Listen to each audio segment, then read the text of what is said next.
An unspeakable horror seized me. There was a darkness, then a dizzy, sickening sensation of sight that was not like seeing.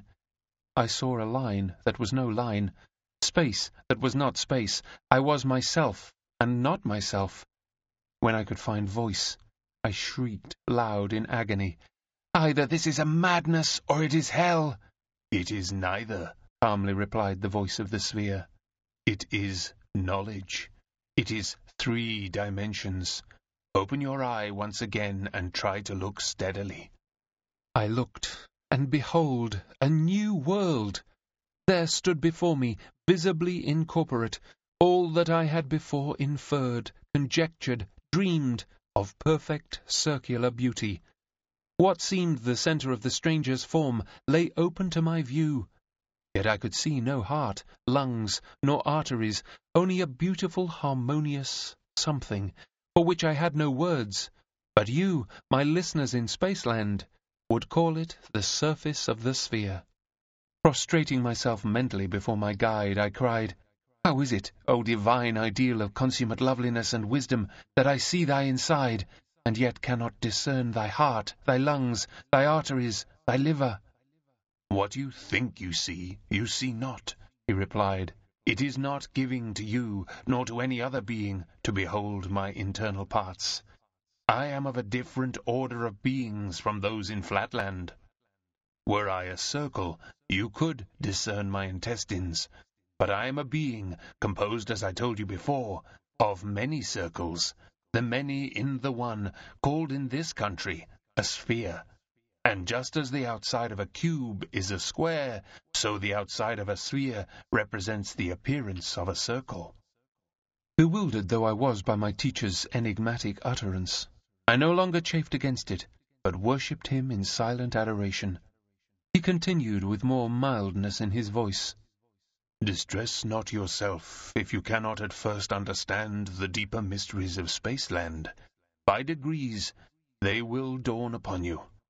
Let us begin by casting back a glance at the region whence you came. Return with me a while to the plains of Flatland, and I will show you that which you have often reasoned and thought about, but never seen with a sense of sight. A visible angle." "Impossible!" I cried, but, the sphere leading the way, I followed as if in a dream, till once more his voice arrested me.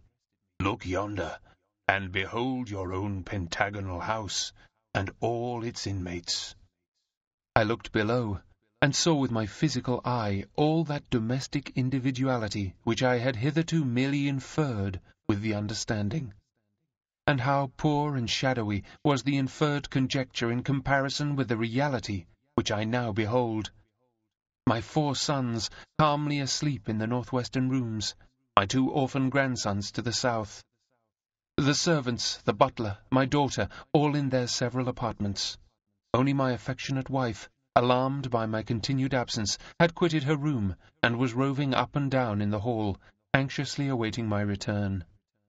Also the page, aroused by my cries, had left his room, and under pretext of ascertaining whether I had fallen somewhere in a faint, was prying into the cabinet in my study.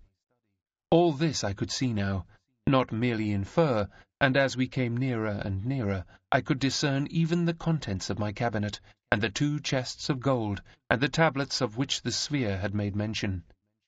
Touched by my wife's distress, I would have sprung downward to reassure her, but I found myself incapable of motion. "Trouble not yourself about your wife," said my guide. "She will not be long left in anxiety. Meantime, let us take a survey of Flatland." Once more I felt myself rising through space. It was even as the sphere had said. The further we receded from the object we beheld, the larger became the field of vision. My native city, with the interior of every house and every creature therein, lay open to my view in miniature. We mounted, higher and low, the secrets of the earth, the depths of the mines and inmost caverns of the hills, were bared before me. Awestruck at the sight of the mysteries of the earth, thus unveiled before my unworthy eye, I said to my companion, "Behold, I am become as a god." For the wise men in our country say that to see all things, or as they express it, omnividence, is the attribute of God alone. There was something of scorn in the voice of my teacher as he made answer. Is it so indeed? Then the very pickpockets and cutthroats of my country are to be worshipped by your wise men as being gods, for there is not one of them that does not see as much as you see now. But trust me, your wise men are wrong. Aye. Then is omnividence the attribute of others besides gods? Sphere. I do not know.